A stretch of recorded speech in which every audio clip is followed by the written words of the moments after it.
হাজিৰা কৰা স্বামীয়ে পত্নীক আনি দিয়া স্মাৰ্টফোনত ৰিলছ বনাই শেষত গুচি গ'ল। গোগামুখত স্বামী পুত্ৰক এৰি বিজেপি বুথৰ সম্পাদিকা পলাল পৰপুৰুষলৈ। লখিমপুৰত অনুষ্ঠিত হোৱা বিজেপিৰ নিৰ্বাচনী প্ৰচাৰ সভালৈ মানুহ নিবৰ বাবে দিয়া গাড়ী ড্ৰাইভাৰৰ সৈতে প্ৰেমত পৰিল তাই আৰু মনে মনে গুচি গ'ল তালৈ। গোগামুখ চাউল ধোৱা পালিগাঁৱৰ দুটাকৈ কণমানি পুত্ৰ সন্তানৰ মাতৃ অঞ্জুমণি বৰা নামৰ বোৱাৰীগৰাকী পলাই গ'ল ডিব্ৰুগড়ৰ লেজাই দীঘলীয়া গাঁৱৰ জানটু চুতীয়া নামৰ ব্যক্তিজনলৈ। আনহাতে মাকক বিচাৰি দুৰ্ভগীয়া কণমানি পুত্ৰদ্বয়ে মাকক ঘূৰি আহিবলৈ কাতৰ আহ্বান জনালে সংবাদ মাধ্যমৰ যোগেদি। স্বামী চন্দন বৰাই হাজিৰা কৰি পত্নীক লৈ দিছিল স্মাৰ্টফোন পাই ৰিলছ বনোৱাত লাগিল পত্নী অঞ্জুমণি বৰা। তাৰ পিছৰ পৰাই আৰম্ভ হৈছিল অবৈধ প্ৰেমৰ। প্ৰায় এমাহ ধৰি মাকৰ মৰমৰ পৰা বঞ্চিত পুত্ৰ সন্তান দুটিক শোকত ভাগি পৰি এৰিছে বিদ্যালয়, এৰিছে খোৱা বোৱা। ইফালে অসহায় স্বামীয়ে পুলিচৰ কাষ চাপিও নাই পোৱা কোনো সুফল। পুত্ৰ সন্তান দুটিৰ মুখলৈ চাই অৱশেষত সংবাদ মাধ্যমৰ সহায় বিচাৰি পত্নীক ঘূৰি আহিবলৈ অনুৰোধ জনালে স্বামী চন্দন বৰাই। নিউজ ডেস্ক ৰিপৰ্ট, ৰাইজৰ বাৰ্তা।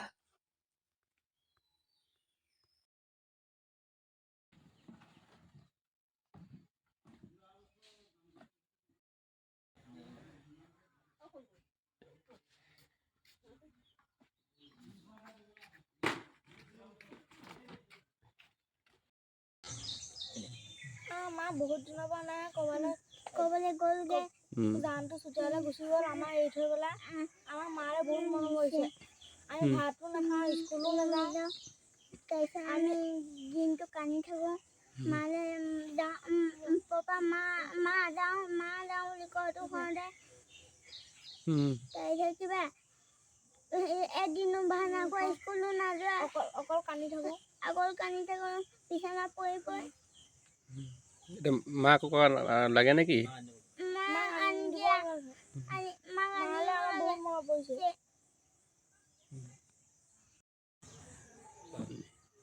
মাক কিবা ক'বা নেকি? মা বহুত মন কৰিছে, সেইকাৰণে আনি দিয়া, নহ'লে আমি মৰি যাম। মালে বহুত মৰিছে, দিনটো কান্দি আছে অকল। মা তুমি সোনকালে আহা।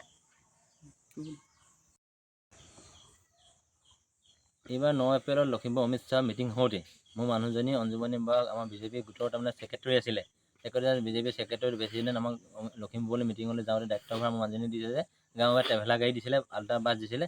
মই দায়িত্ব দিছে গাঁৱৰ সকলো মহিলাক ছেক্ৰেটাৰী দায়িত্ব দিছিলে, তালৈ অনা দায়িত্ব। মোৰ মানুহজনী নিলে আৰু ট্ৰেভেলাৰ তেওঁ এই গাড়ীতে চিনাকি হৈ মানুহজনৰ চিনাকি হ'ল। দাদা আপোনাৰ ঘৰ ক'ত, কিবা কয়। তেওঁ ক'লে মোৰ ঘৰ ডিব্ৰুগড়ত। চিনাকি হৈ কথা বতৰা পাতি নাম্বাৰ লৈ তেওঁ লখিমপুৰলৈ গ'ল। মিটিঙত থাকিলে, সেই গাড়ীতে তেওঁ আহিলে।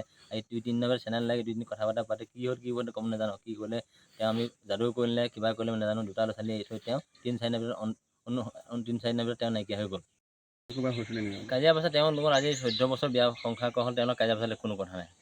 তেওঁ যোনদিনা গৈছিল তেওঁ আগদিনাখন তাৰমানে তেওঁ ৰাতি 1টা বজাত মই ৰাতিপুৱা গ'লোঁ ৰাইজলৈ হুঁচৰি গাবলৈ।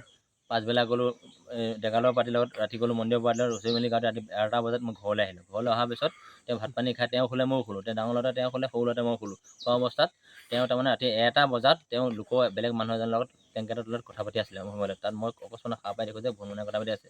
তেখেতে কোন বুলি কওঁতে তেওঁ কৈছে এই দাদা এজনৰ লগত কথা পাতিছোঁ। দাদাৰ লগত কথা পাতি কোন বুলি কওঁতে এই মানুহজনে মোক কৈছে এই মোৰ মাইকী তোৰ মাইকী কেলৈ ডিষ্টাৰ্ব দিছে, মোৰ মাইকী কথা পাতিলে, মোৰ মাইকী লগত কথা পাতি তাত কেলৈ মাজত সোমাইছে। তেওঁ মানে অৱস্থা মই এই মানুহজনে মোক বেয়াকৈ জানটো চুতীয়া মোক বেয়া ব্যৱহাৰ কৰিলে। ব্যৱহাৰ কৰা দেখি মই ক'লোঁ যে তুমি ইমান ৰাতি 12টা বজাত তোমাক কি চিনাকি কৈছে, মোৰ মাইকী মোৰ কথা পাতি মোবাইল দে, মোৰ ৰিলেশ্যন কাইলৈ পৰিলে তোৰ মানুহজনী মোবাইল আনিম, কি কৰিবি তোৰ দৰকাৰ মই তোৰ শ্বুট কৰি দিম। দেখিছ না আৰ্মি ড্ৰেছ পিন্ধি তোৰ শ্বুট কৰি দিম। তই মোক একো কৰিব নাই, আইন ভালৰ পৰা একো কৰিব নাই। মোৰ জানো মই এজন আৰ্মি মানুহ, শ্বুট কৰি দিম। তাত মই ভয় খালোঁ। শ্বুট কৰি মানুহজনী ধৰি পেলাই দুচাট মাৰিলোঁ। মৰা দেখি পেলাই তাৰ লগে বহুত কষ্ট পালোঁ বুলি কৈ মানুহে কান্দিলে। মই আকৌ তেওঁক মৰম চেনেহ কৰি মেলি ৰাতিপুৱা থাকিলোঁ। ৰাতিপুৱা তেওঁ মেডিকেল কৰাই মেলি 2 দিন থাকিলে। তাৰ পিছত 3 দিনমান থাকিলে চাগে। তাত ছেকেণ্ড দিনাখন তেওঁ গুচি গ'ল। যি কৰিলে যি কৰিলে মই একো যোৱাৰ প্ৰতি কোনো নাই। মোৰ ল'ৰাকেইটা সংস্থাপনৰ কাৰণে ল'ৰাকেইটা ডাঙৰ দীঘল কৰিবৰ কাৰণে মোৰ মানুহজনী আকৌ আহিলে মই আকৌ গ্ৰহণ কৰি ল'ম।